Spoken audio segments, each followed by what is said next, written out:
All right, moving on to Shem. Okay, Shem, it says in Genesis 10, verse 21, and children were born also to Shem, the father of all the children of Eber.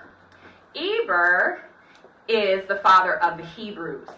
So we're going to refer to Hebrews often. In Scripture, Abraham is the very first person called a Hebrew.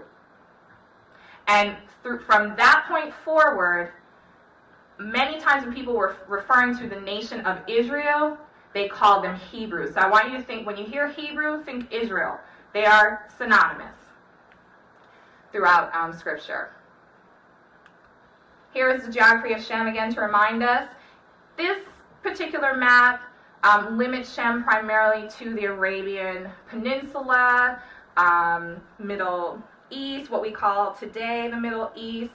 Know that his territory includes modern-day Saudi Arabia, Israel, Syria, Jordan, Yemen, Iraq, Kuwait, the United Arab Emirates, southeastern Turkey. So, but again, there are other maps that show his territory going into Asia as well. And Peninsula, look at how close that is to the African continent as a whole. And what I'm trying to get across is that they occupied the same territory. They were always intermingling with each other, just on a geographic level, and that we're going to go into how they intermingled with each other on many levels. Really and truly, because of that geographic proximity, there was a perpetual presence of Hebrews within the continent of Africa.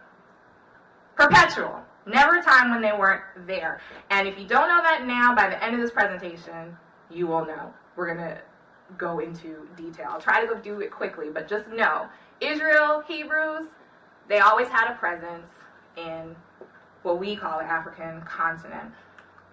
I'm just going to give you a few examples. We know that they often visited Egypt. Abraham went down there when he was called out of his hometown in Babylon, the city of Ur. Joseph ended up down there, and we know that when there was a famine in their land, they went down to Egypt. So it was very common throughout Scripture for Hebrews to run down to Egypt, especially when they were in trouble. Second, we know that Joseph actually reigned in Egypt, so they didn't just go to Egypt for help. There was a time when a Hebrew actually reigned over Egypt. So here you have a Hebrew monarch for all intents and purposes within Africa. What was that? Okay. And then also, Hebrews were not just in Egypt. They were in other parts of Africa too. At the time of the kings, before Israel separated from Judah, some believe that an independent Israelite nation arose in Abyssinia due to the relationship between King Solomon and the Queen of Sheba. Abyssinia is an Ethiopian empire that included northern Somalia, Djibouti, southern Egypt, eastern Sudan, Yemen, and western Saudi Arabia. Okay, that's what Abyssinia is. They say, a lot of historians say it, and also the Ethiopians themselves in their traditional history say that the Queen of Sheba had a son by King Solomon. And when he was of age, she sent him to live with his dad back in Judah, okay?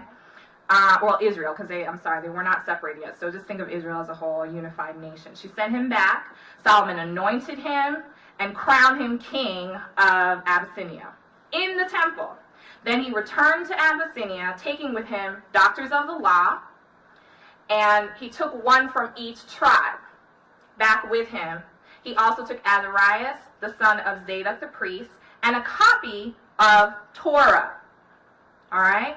And all of the nation converted to the Hebrew faith, and the whole nation modeled itself after Israel. Now, the Abyssinian Empire spanned from East Africa across the Red Sea into Arabia, and it was a Jewish nation until the Muslim invasion. Well, actually, it converted to Christianity, but it was also taken over by Muslims. But for a long time, it was a Jewish, Hebrew, Torah-keeping nation. All right?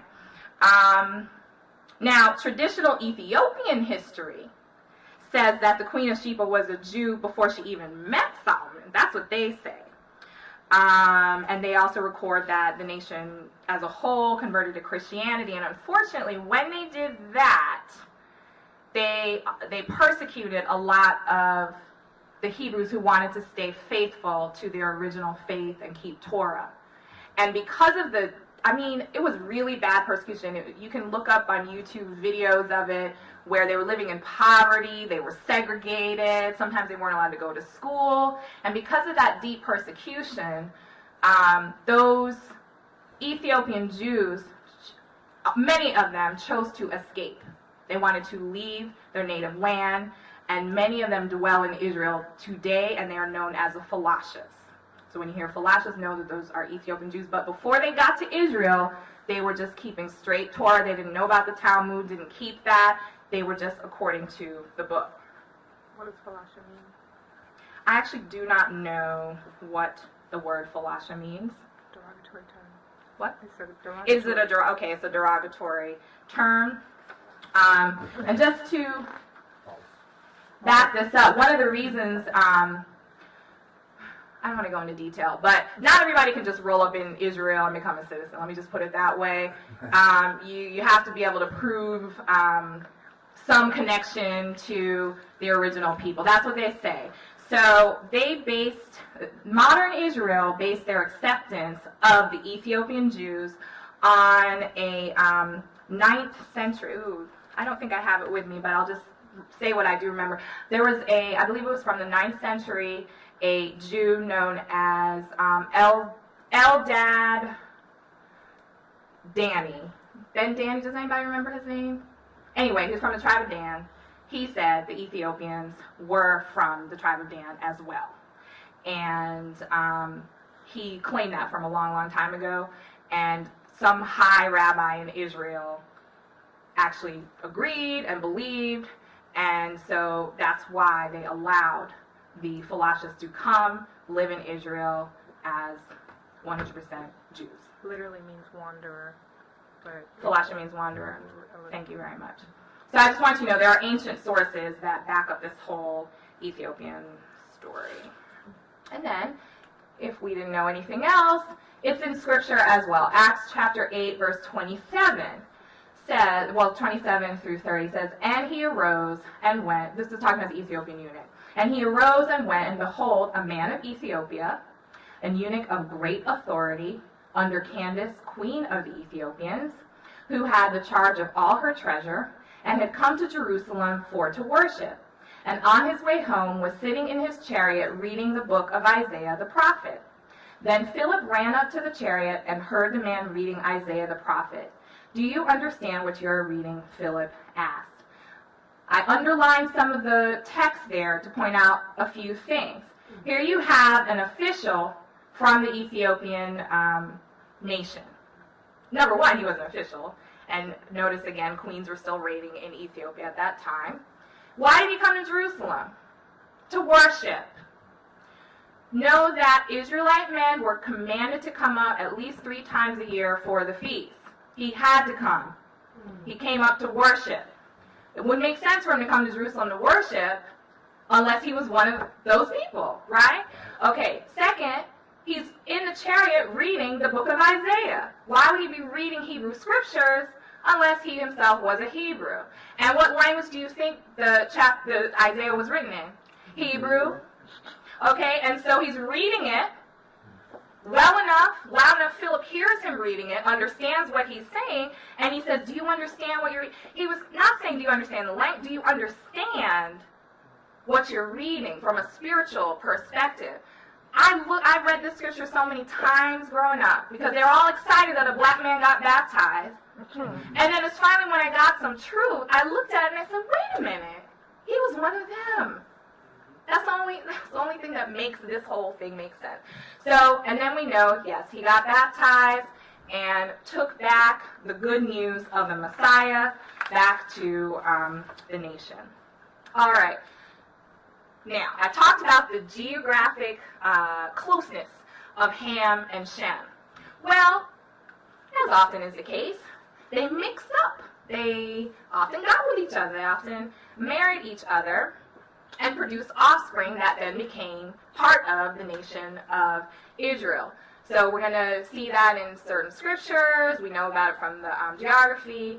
And then also we're going to see that there are children or descendants of Shem that have a name, and the same names show up as descendants of Ham. Coincidence? I think not. And the only reason I'm bringing this up is, again, nobody disputes that Ham was black. We'll get to Shem in a minute, but nobody doubts that Ham was black. So even if we wanted to say Shem was something else and Ham was black, well, guess what? When they got together and they had all these kids, they were black too. All right? So quickly, I'm going to run through it. We know that Abraham, after Sarah, well, actually, while he was with Sarah, he married Hagar, who was an Egyptian.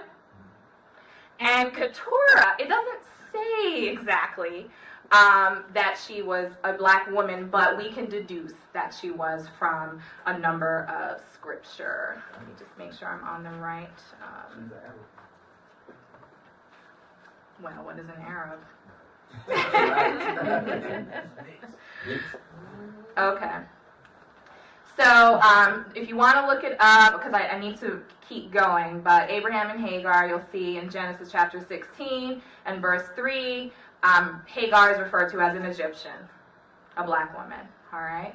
And then Abraham and Keturah, I want you to pay attention to the names of their children. One is Jokshan, and this is from Genesis chapter 25. I'm sorry, people online, you can't see it, but just trust me here.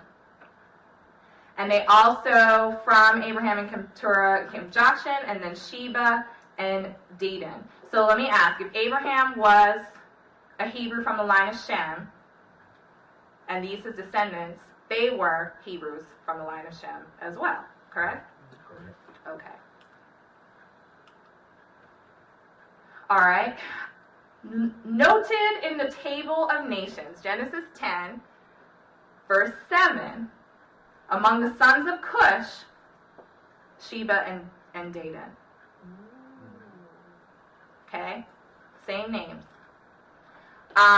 Here again, we go back Genesis 10, verse 25. To Eber were born 2 sons, and we get to his grandson, Joktan. Again, Jokshan, Joktan. Those of us who really delve in and you look at the root and all that stuff, you're going to see sometimes they have different spellings, but it's the same name. All right? And then you see down below, the sons of Joktan was named Sheba. So appearing in both Shem's line and Ham's line. Again, it just makes sense. Look at how close they were. All they had to do was hop on a boat. Or walk across the top. Very, very easy to do. Okay? The land of Havilah on the map, if you were close enough, you could see that Havilah appears both on the African continent and on the Arabian continent, right across the sea. And Sheba as well. There's a land dedicated to Sheba and a land dedicated to Havilah, and they occupy both the African continent and the Arabian Peninsula. So again, here we see the sons of Cush, Havilah, and let me skip back, Joktan from the line of Shem. So again, just these names. Let me skip through. Other examples of intermingling of Shem and Ham.